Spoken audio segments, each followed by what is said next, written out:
It was a small responsibility, but it was great satisfaction. Hey, everybody, this is Bob Cargill. I remember clapping erasers back in grammar school. I grew up in the ridiculously awesome town of Franklin, Massachusetts.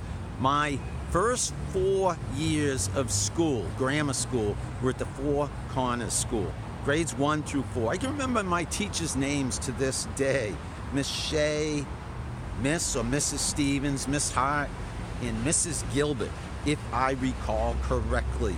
And one thing I recall vividly is clapping erasers with my very dear friend Carlo. For some reason, we were chosen to clap erasers, and I think we were chosen to clap erasers quite frequently.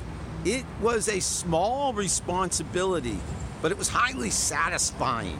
It was very rewarding. It made us feel important. You may not even know what erasers are, what I'm talking about when I say clapping erasers, but back in the day we had chalkboards, and we used erasers to clean those chalkboards. And the erasers had to be cleaned themselves every once in a while. So Miss Shea, I remember in particular, but maybe the other teachers too, I don't recall, asked Carlo and I to go outside and clap the erasers. It was a duty, if you will, a chore, but it was also a small responsibility that felt like a reward.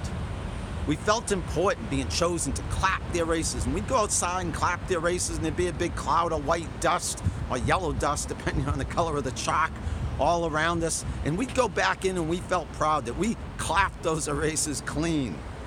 Clapping erasers as a leader, as a boss, as a coach, as an employer, as anyone in a leadership position. What can you do with your team that's the equivalent of clapping erasers, giving them a small responsibility that gives them a lot of satisfaction, that makes them feel important? It's a win-win.